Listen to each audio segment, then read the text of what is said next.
नमस्कार, ये आकाशवाणी पटना है। अब आप समी अहमद से प्रादेशिक समाचार सुनिए। पहले मुख्य समाचार। प्रदेश में रोजगार को बढ़ावा देने के लिए युवा रोजगार और कौशल विकास विभाग समेत 3 नए विभाग बनाए जाएंगे। सूक्ष्म, लघु तथा मध्यम उद्यम निदेशालय और बिहार विपणन प्रोत्साहन निगम का भी होगा सृजन। नागर विमानन मंत्री राममोहन नायडू ने कहा, इंडिगो की उड़ानों में देरी और रद्दीकरण की स्थिति में हो रहा है सुधार। राज्य के ग्रामीण क्षेत्रों में 26 लाख से अधिक नए घरों में नल का जल योजना के अंतर्गत पीने के पानी की आपूर्ति की जाएगी। और राष्ट्र आज भारत रत्न बाबा साहेब भीमराव अंबेडकर को उनके 70वें महापरिनिर्वाण दिवस पर श्रद्धापूर्वक याद कर रहा है। अब समाचार विस्तार से। राज्य सरकार ने प्रदेश में रोजगार को बढ़ावा देने के मकसद से 3 नए विभाग सृजित करने का फैसला किया है। इनमें युवा रोजगार और कौशल विकास विभाग, उच्च शिक्षा विभाग तथा नागर विमानन विभाग शामिल हैं। इसके साथ ही सूक्ष्म, लघु तथा मध्यम उद्यम निदेशालय और बिहार विपणन प्रोत्साहन निगम सृजित करने का भी निर्णय लिया गया है। मुख्यमंत्री नीतीश कुमार ने एक सोशल मीडिया पोस्ट में जानकारी दी कि इन विभागों का सृजन होने से युवाओं को नौकरी और रोजगार दिलाने में काफी मदद मिलेगी। साथ ही नागर विमानन विभाग के गठन से उड्डयन क्षेत्र के विकास में भी तेजी आएगी। उन्होंने कहा कि निदेशालय के तहत युवाओं के कौशल विकास के लिए प्रत्येक जिले में मेगा स्किल सेंटर की स्थापना की जाएगी। नागर विमानन मंत्री राममोहन नायडू ने कहा है कि विमानन कंपनी इंडिगो की उड़ानों में देरी और रद्दीकरण की स्थिति में सुधार हो रहा है। उन्होंने कहा कि उम्मीद है कि यात्रियों को आज से विमानों के लिए प्रतीक्षा नहीं करनी पड़ेगी। श्री नायडू ने कहा कि सरकार का मुख्य ध्यान हवाई अड्डों पर लंबित उड़ानों की संख्या कम करने पर है। The Ministry of Civil Aviation। नागर विमानन मंत्रालय 2 मुद्दों पर सभी आवश्यक पक्षों के साथ सक्रिय रूप से बातचीत कर रहा है। पहला है यात्रियों की देखभाल और सुविधा, जिसके तहत हम हवाई अड्डों पर यात्रियों को होने वाली असुविधाओं को कम करना चाहते हैं, और दूसरा हम देश में सुरक्षित संचालन सुनिश्चित करना चाहते हैं। मंत्रालय इसे प्राथमिकता देता है और पहले दिन से ही इस पर पूरी तरह से काम कर रहा है। Ministry has been thoroughly engaging from day one। इससे पहले सरकार ने इंडिगो की उड़ानों के परिचालन में बाधा उत्पन्न करने वाली परिस्थितियों की व्यापक समीक्षा के लिए 4 सदस्यीय समिति का गठन किया। समिति 15 दिनों में रिपोर्ट प्रस्तुत करेगी। इधर इंडिगो की उड़ानों के रद्द रहने के चलते पटना समेत प्रदेश के 4 हवाई अड्डों से कुल 22 उड़ानें रद्द रहीं। राज्य के ग्रामीण क्षेत्रों के 26 लाख से अधिक नए घर में नल का जल योजना के अंतर्गत पीने के पानी की आपूर्ति की जाएगी। इनमें 8 लाख घर वैसे क्षेत्रों में स्थित है जहां पानी की गुणवत्ता खराब है। लोक स्वास्थ्य अभियंत्रण विभाग के सचिव पंकज कुमार पाल ने बताया कि 1 साल के अंदर इन सभी घरों में पेयजल आपूर्ति की सुविधा शुरू हो जाएगी। सचिव ने कहा कि अब तक प्रदेश में लगभग 1 करोड़ 75 लाख से अधिक घरों में नल का जल योजना के अंतर्गत पेयजल की आपूर्ति की जा रही है। राज्य में 31 नए मार्ग पर यात्री वाहनों का परिचालन किया जाएगा। परिवहन विभाग के अनुसार इन नए मार्गों पर बस, ऑटो और ई रिक्शा का परिचालन होगा। मुख्यमंत्री ग्राम परिवहन योजना और प्रखंड परिवहन योजना के तहत बस की खरीद पर 5 लाख रुपए का अनुदान दिया जाएगा। इसके साथ ही पंचायत स्तर पर 7 लाभार्थियों का चयन कर उन्हें वाहन खरीदने पर 50% या 1 लाख रुपए तक की राशि अनुदान के रूप में दी जाएगी। राज्य के हर प्रखंड में 2 सिलाई केंद्र स्थापित होंगे। इसके माध्यम से 50,000 से अधिक जीविका दीदियों को रोजगार उपलब्ध कराया जाएगा। ग्रामीण विकास मंत्री श्रवण कुमार ने विधानसभा में ये जानकारी दी। उन्होंने कहा कि इसके लिए अब तक 40,000 दीदियों को प्रशिक्षित किया गया है। वर्तमान में प्रदेश के 15 जिलों में नोडल सिलाई सह प्रशिक्षण केंद्र पर सिलाई कार्य किया जा रहा है। शिक्षा विभाग ने नियोजित शिक्षकों के लंबित 72,287 प्रमाण पत्रों की जांच करने का निर्देश दिया है। विभाग के सचिव दिनेश कुमार ने बताया कि इस संबंध में सभी जिलों के समग्र शिक्षा विभाग के जिला कार्यक्रम पदाधिकारियों को निर्देश दिया गया है। श्री कुमार ने कहा कि पटना उच्च न्यायालय के आदेश पर नियोजित शिक्षकों के प्रमाण पत्र और अंक पत्रों की जांच निगरानी विभाग कर रहा है। पूर्व मध्य रेलवे ने यात्रियों की सुविधा के लिए पटना और दरभंगा से नई दिल्ली के आनंद विहार टर्मिनल के लिए विशेष रेलगाड़ी चलाने का निर्णय लिया है। मुख्य जनसंपर्क अधिकारी सरस्वती चंद्र ने बताया कि पटना से आज, कल और 8 दिसंबर को तथा दरभंगा से कल विशेष रेलगाड़ी का परिचालन किया जाएगा। केंद्रीय मंत्री जीतन राम मांझी ने कहा कि नेता प्रतिपक्ष तेजस्वी यादव विधानसभा चुनाव की हार से घबरा गए हैं। पटना में संवाददाताओं से बातचीत में श्री मांझी ने कहा कि श्री यादव का विधानसभा के पहले सत्र की विभिन्न बैठकों में उपस्थित नहीं होना उनकी घबराहट को दर्शाता है। इतना ज्यादा दब गए हैं जो पब्लिक में आना ही नहीं चाहते हैं। बहुत सा बात उन लोगों ने कर दिया था चुनाव के समय में। उन्होंने प्रोग्राम बना लिया था, मंत्रालय बांट दिया था, ट्रांसफर पोस्टिंग की बात भी कर दी थी। अब हुआ जस्ट विपरीत का कि एकदम गड्ढा में गिर गए, तो वो कौन मुंह से बाहर निकलेंगे।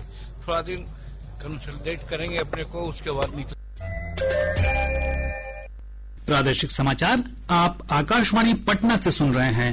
ताजा समाचारों के लिए आप हमारे एक्स हैंडल AIR_News_ पर जा सकते हैं। बिहार होमगार्ड गृह रक्षा वाहिनी संगठन आज 79वां स्थापना दिवस मना रहा है।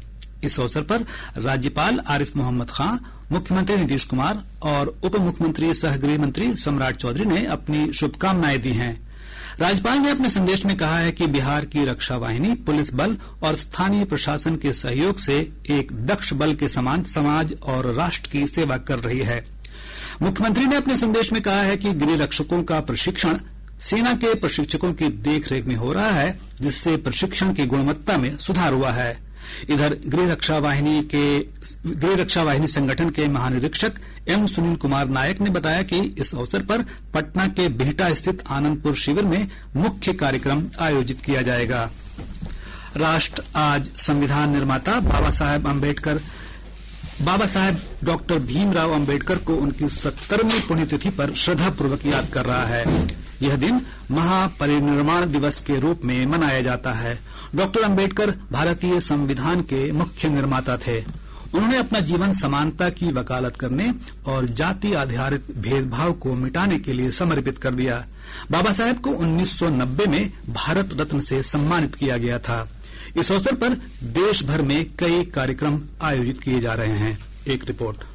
आज भारत की संवैधानिक आत्मा को आकार देने वाले व्यक्ति डॉक्टर B.R. अम्बेडकर का 70वां महापरिनिर्वाण दिवस है। सामाजिक न्याय और अधिकारिता मंत्रालय के तहत डॉक्टर अम्बेडकर फाउंडेशन द्वारा हर साल महापरिनिर्वाण दिवस मनाया जाता है। ये स्वर्णोत्सव डॉक्टर अम्बेडकर की स्मृति का सम्मान करता है, जो कि एक दूरदर्शी समाज सुधारक, न्यायविद और राजनेता थे। राष्ट्रपति द्रौपदी मुर्मू, उपराष्ट्रपति C.P. राधाकृष्णन, प्रधानमंत्री नरेंद्र मोदी, लोकसभा अध्यक्ष ओम बिरला सहित अन्य लोग आज सुबह नई दिल्ली में संसद भवन परिसर में प्रेरणा स्थल पर बाबा साहब अम्बेडकर को पुष्पांजलि अर्पित करेंगे। संसद भवन लॉन में डॉक्टर अम्बेडकर की आत्मगत प्रतिमा के चरणों में अपनी श्रद्धा अर्पित करने के लिए पूरा कार्यक्रम जनता के लिए खुला रहेगा।